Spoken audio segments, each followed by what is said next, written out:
Hello everyone and welcome to this interview. With me is Iljana Schindler, my friend, and we've been friends since music college. We studied together, and Iljana plays first violin in the German Filmorchestra Babelsberg, and she's kindly agreed to giving me an interview for my channel because I would like to ask her what her job is like, what is everyday job as an orchestra member in an orchestra which plays mostly film music look like? How do you keep fit? And how do you just deal with the everyday challenges of being a professional violinist? Welcome to my channel, Iljana. Thank you for being here. Thank you for the invitation. Okay, well, yeah, you play in the Filmorchestra Babelsberg. What kind of music do you play on a regular basis? Mostly we record film music or music at all. Then we do film live concerts. What are film live concerts?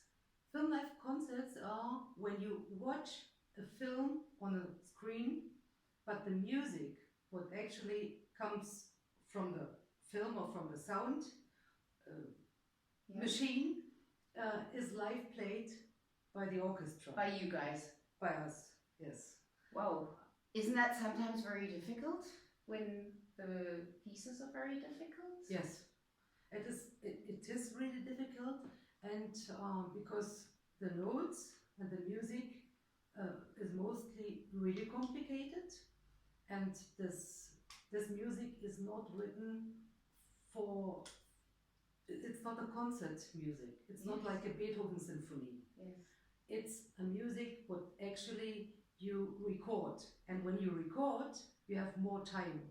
And you can repeat something. You can repeat until it is really good. Yeah. And you take it. You take the take. Mm. So, but when you have to play it as a concert, it's really a challenge. It's oh my God. a hard job to do, not only for us, also for the conductor. Yes, yes. Who has to manage. Yes, because you have to play and on time. Music, it has to match the film. Yes. You can't be somewhere else. Yeah, that's of course very difficult. What's one of the most difficult things you've been performing in that context? The most difficult film was Harry Potter. Well, okay. And it doesn't matter which part. 1, 2, 3, 4, 5. It doesn't matter. The music is really difficult. It's you have to be a sportsman to do it. Wow. Well, you know what I mean. Yeah. It's just really difficult. A mission impossible. Okay.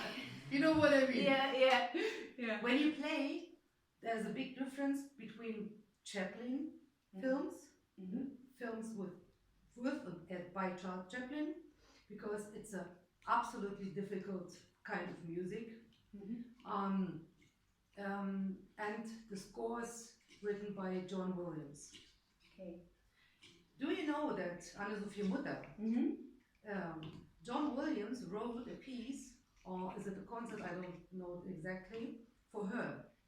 Oh really? It is such a hard kind of piece. She managed it, but it's only a piece. I think it's about 10 minutes. Okay. When you play a film, by 90 minutes plus. So that's the point. Okay. If you're interested, or somebody's interested, look for Anne-Sophie Mutter playing John Williams. Then you'll get an idea of what you guys have to do. My God. Okay, well that immediately leads me to my next question, because playing what you do in an orchestra where you are recording a lot, playing concerts, doing all kinds of things, many of the days probably you spend 4, 5, 6 hours playing the violin. Yes. How do you manage practicing time? Because if you've played the violin for 6 hours, no way can you practice another 2 hours after that. You'll injure yourself. That won't help you. No, what do you do with practicing? Surely your practicing has to be very effective. Yes. I think for every professional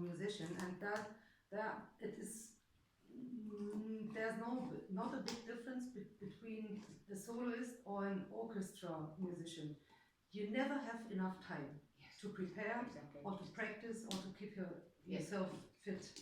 So what I do is, when I have free days, then I take 3 or 4 hours practicing for myself. Okay, this is interesting. This is what Iljana does on her free days. She practices 3 or 4 hours violin. So in other words, real free days where you do nothing probably are very rare. They don't happen very often. They are very rare, but when I have one of those days, I enjoy this because I have enough time for myself, for my violin. Yes. And to get things, I have to clean. Yes. Yes. I have to clean. Ricci always said that. So we have to clean. We have to clean yes. things up. We have to clean our bow changes. We have to clean our intonation. Exactly. And when you have enough time, this is a luxury. Yes, that's true. I enjoy this. Yes, yes. That's when true. I don't have enough time, I just cut the program.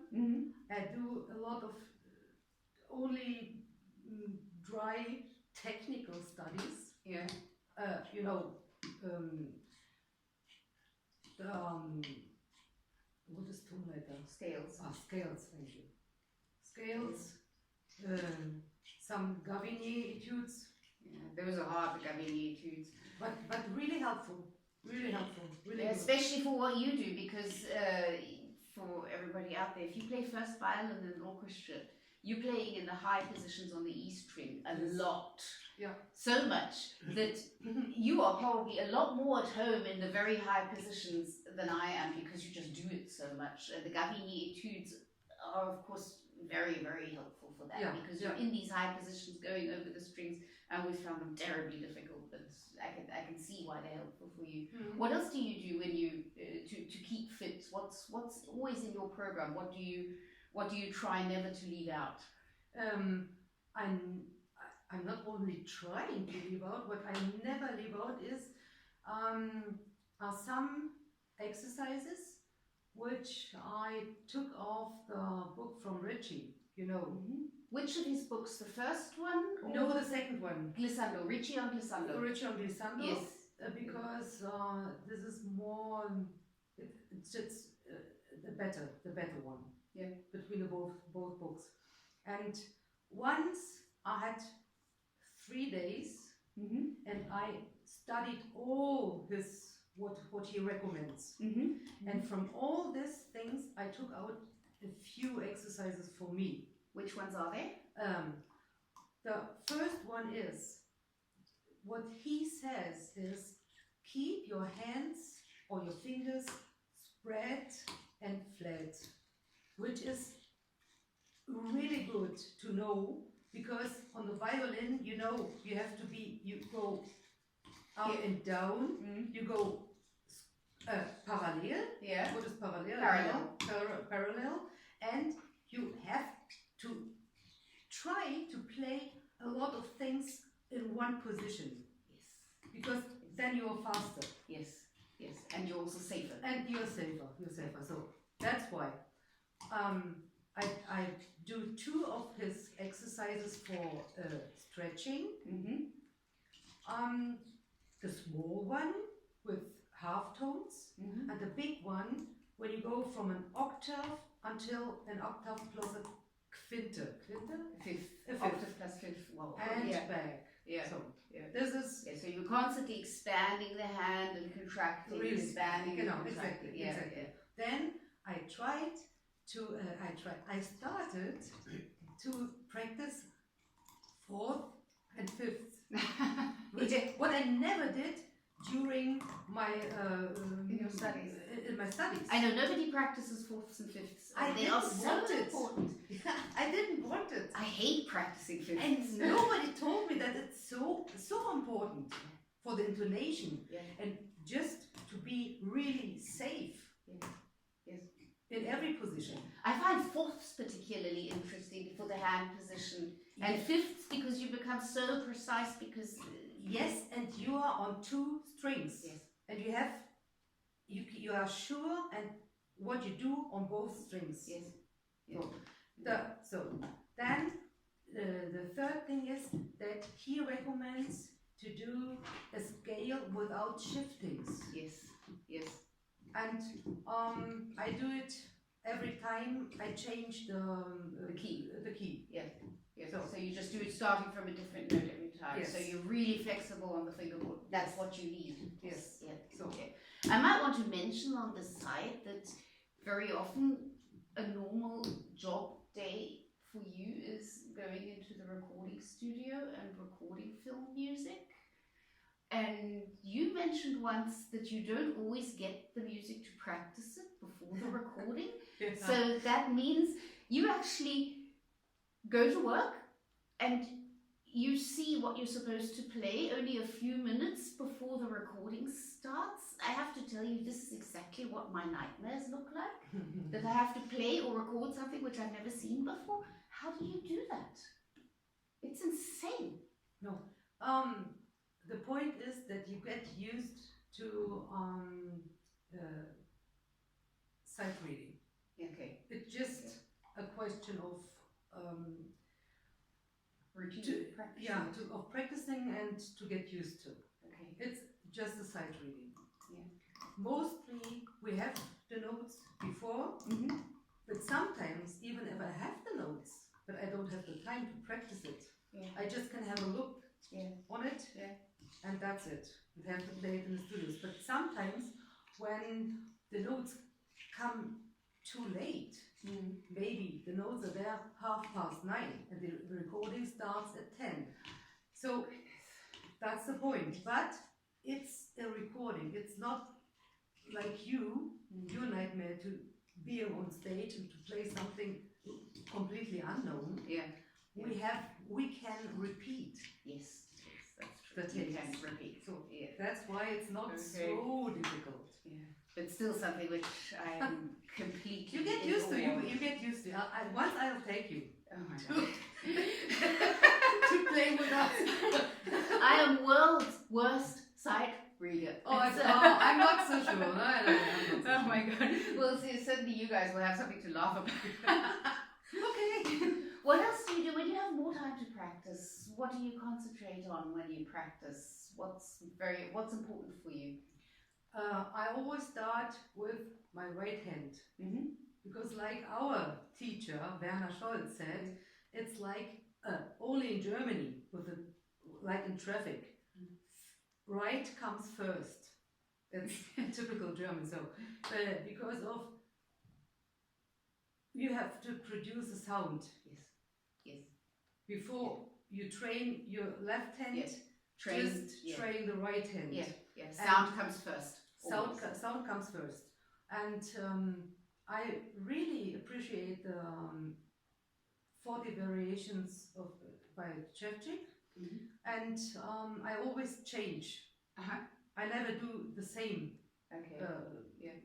Well, you've been studying the Ševčík 40 variations for decades, like you started when you were a teenager. Yeah. So you've played every variation many times. Yes. You still practice them. Why? Because they are really effective for your right hand.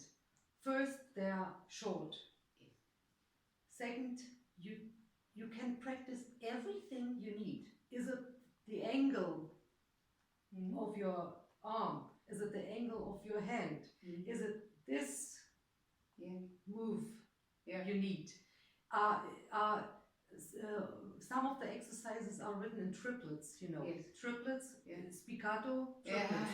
This is really difficult. Yes. It's not difficult if you just play it so.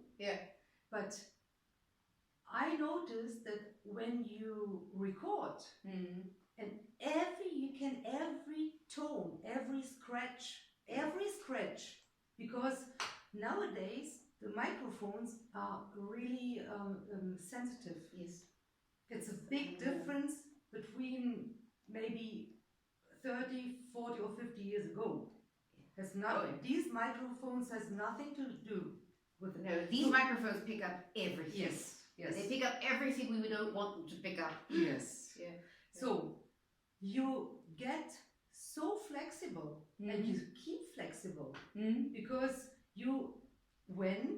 like you recommended it once, when you do every exercise with the up and down bow. Yeah, you change up and down bow around. You have to be able to do both. Yes, and you do the exercises, the variations with the recommended variations. You know what I mean? Yes. The sub variations. It keeps you flexible, but you have to be really a judge. Yes. Don't lie to yourself. You know what I mean? Yes, I know what you mean. That was so good. I'm so good. No, that doesn't help. No, that does not help at all. Yeah. Never mind your ego. Just make sure your violin playing is okay. Yeah. You know what I mean? Yeah. What about double stop practice? Do you practice double stops? Yeah. Okay. You don't need double stops for performing in your regular work very often, do you? No. But you practice double stops. It is so rare. You say rare. Yeah. Actually, you don't need it, but double stops are really helpful for your intonation. Yeah. And I always do the whole package. What's the whole package? The whole package is, when I do my technical studies, I start with the 40 variations with Chevchik. I do 2 of them. Then I practice normal scales in then arpeggios. Then I do what I never did, but I started it 3 or 4 years ago, the Don't Etude number 8. This is for the thirds. Yes. Number 8. It's awful. Yes. But it helps. Yeah. Then I do 4th, 5th, 6th octaves of fingered octaves? Fingered octaves and Dezim. Tenths. Well, so you do the whole package. The whole package. Yes, of course. Yeah. Well, that would of course keep you very, very fit. You need to know where the notes are on the fingerboard, particularly if you're sight reading. And you know what is also interesting? The older I get, the more I have to practice. Oh yeah, everybody says that. Same here. Absolutely. It's, absolutely. I noticed also what you said about recordings when I started recording videos and making tutorials. I noticed that I just have to be so much more precise than I need to be when I'm on stage, particularly if I'm doing a tutorial about something like a Chevchik variation. Oh yeah. You know, it's if I tell you guys to listen carefully to how you play, I do have to demonstrate it precisely, so one really does learn to become even more critical and even more precise. Yes. Yeah. That's pretty interesting. And the older we get, the more we have to practice to keep the fitness. That I think is normal. It doesn't get easier. No. It helps to get more experience, of course, but it doesn't get any easier. Yeah. What was it like when you first started your musical education? You come from former East Germany, so the training was, I guess, in content more or less the same as what we guys got in the West, but the system was different. You had music schools for which you were selected, and you had the system of the special schools, in this case special school for music, for which you had to do an unbelievably difficult entrance exam. And from what you and your colleagues told me, you had to continue doing exams every half a year to be able to keep your position in the school. So once you got into the school, that was not it. You had to prove yourself every 6 months again that you were worthy of staying in that school. Yes. So I can imagine, now this was when you were a teenager, this was high school age. So for a 13, 14, 15, 16-year-old, isn't that a lot of pressure that you have permanently in your life? Never mind any other difficulties of being a teenager, just this pressure on your instrument. For me, I didn't feel the pressure. Okay. But I think it really depends on what kind of person, character you are. Yeah. So, but what I had, I really had a big fear. I feared. I had before the examinations. You know what I mean? Yes. The exam. Because after every exam, which was every half a year, there was the possibility that they throw you out Yes. of the Yes. school. Yes. So I feared. Yeah. Well, you're playing for your existence, because if you Yes. get thrown Yeah. out of the school, that's the end of your music career in the former East Bloc Yes. countries. So Yes. if you got thrown out of the school, that was the end for you. You had no chance of reapplying or getting back in. Someone did.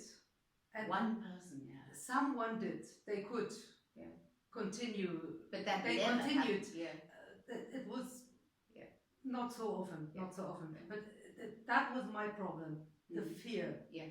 But the pressure, no. Because when you did the examen, and you did it good enough, then it was okay. Okay. Until the next exam. Yeah. You know what I mean? Yeah. But I had colleagues which still have nightmares, because of the climate. Yeah. You know, the climate, the atmosphere. which was the atmosphere. Yeah, this continues.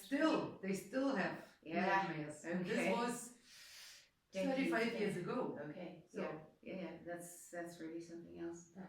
What would you say is the main difference between your job and mine?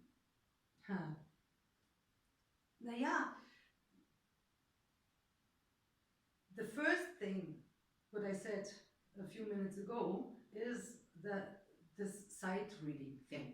Yeah. I never have to do that, unfortunately. Sometimes we get notes. When I see that it is difficult, of course, I don't only practice my technical studies, I practice the pieces. Yeah, that's a given. Of course, so. And I can get prepared for a concert. Or at least I practice between the rehearsals. Yeah. So, this is one thing. That the thing is, when you play in a group, you produce another sound. Yeah. As a soloist, your sound is maybe 5 or 6 times bigger and more intensive. Yes. And even when you play piano, it's like me playing in an orchestra, it would be forte. Yeah. That's right. The whole dynamic range is completely different. And the intensity, the intensity of the sound is absolutely different. And when you play in a group, you get angepasst. What is angepasst? You have to assimilate to the sound. You have to become part of the group. You assimilate yourself to your colleagues. Yeah, and all of you together produce one sound. You don't have 6 sounds, but you have one sound, the group sound, which you guys produce together. Yes. Okay, well that is a technique in its own. Yeah. Then, what I know what you do, and you're not the only one. When you play, a lot of soloists, when they play, they look at their violin. Yeah. I always look at the bow. I always look at where the bow hits the string. So, this for me is luxury, because actually I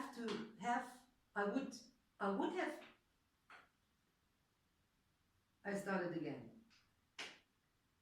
I can't look at my bow. No. Just sometimes when I have the time for that. Yeah. At first, I have to look at the notes. Yes. Then I have to look at the conductor. Yeah. Then I have to look at my concertmaster. Yeah. So actually, I have to have 3 eyes. Yes. And a 4th for my violin. Yeah. And that is actually what I find most difficult when I do play in an orchestra, which I only very occasionally do. That is exactly what I find most difficult, because I am used to being able to look at my bow, and I've become so dependent on that looking at the music and the conductor and the concertmaster, that is actually what that's what I find most difficult. What is also a big difference?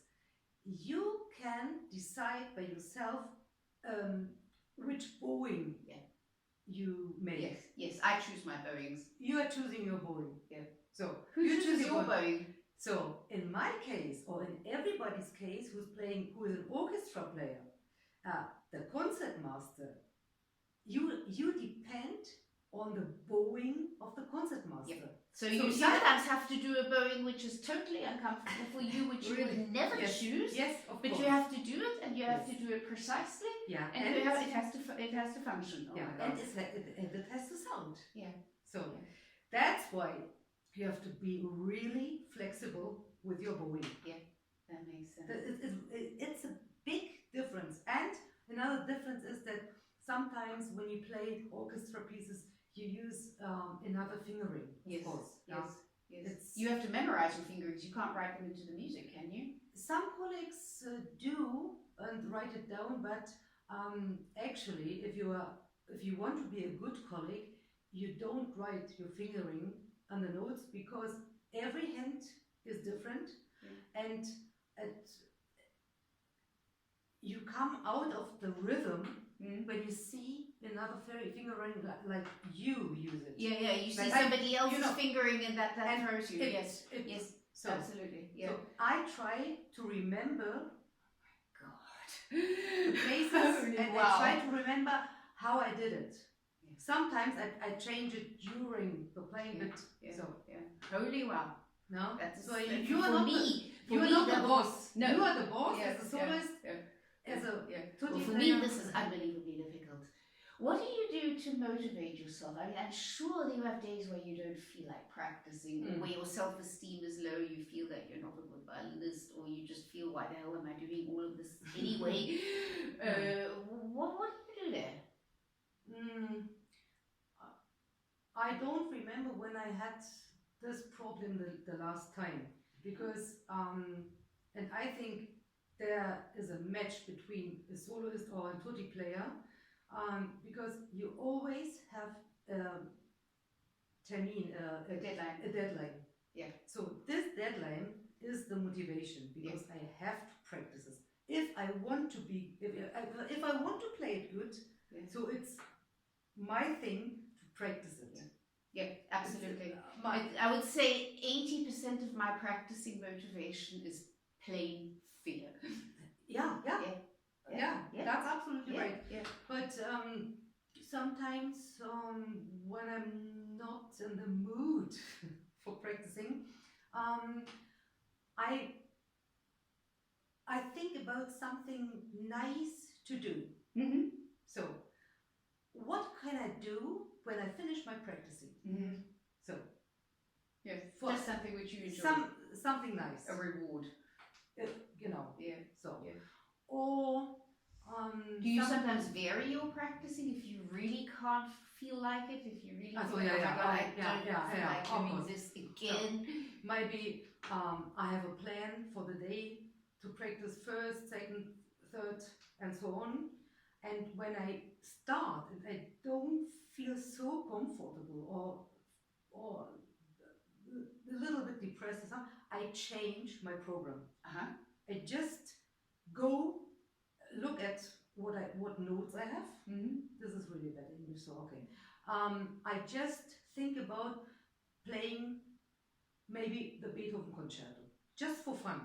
It's not because I'm a big soloist, just to play nice music, just to make. And that gets you to enjoying the violin again, and then because this is really important. To play. To enjoy yourself on the violin. Because when you enjoy it, you have it sounds different. Yes, absolutely. And when you change the program, it's not such a big catastrophe. Because you're still playing. Yes, and you're getting the enjoyment again, and that will be more effective. Absolutely. And it brings you another drive. Yes, absolutely. So, absolutely. I like that very much. Okay. Sometimes you remember that we practice together. Yes. Not together. We were in different rooms, but but we motivate each other. We say, come on, now we do this hour. We'll get through it. We'll do it, and we'll meet for coffee in an hour. Off we go. Exactly. That helps. I like your idea of changing the program and finding something which you like playing to get the enjoyment and to start feeling good with your instrument again. I like that very much. I think we can close with that, because that would go for just about anybody. Maybe just at the very end, do you have any kind of a tip or recommendation for people who are not professional violinists but who are interested in improving on the violin and becoming a better violinist? Is there anything which you could recommend which in your experience could help? Something else is that's what I told you. I think especially for non-professional players, it's always good to maybe to play an ensemble, yeah. you know, in orchestras or do chamber music. It doesn't depend. It doesn't matter if you play violin and piano or a string quartet or with a guitar player. To have somebody to share. To share the music or to do music together, because this is a really it's a big fun. And it motivates you, and you are not alone. Yes, you know. Yes, absolutely. You're not alone. And it is really just to make music. Yeah. And this motivates you to practice the really difficult technical things. You know what I mean? But to play in an ensemble or with somebody else together is it's wonderful. That's a really great tip. Thank you so much. I think we'll close with this. Okay. Iljana, thank you very much for agreeing to this interview. Thank you for being here.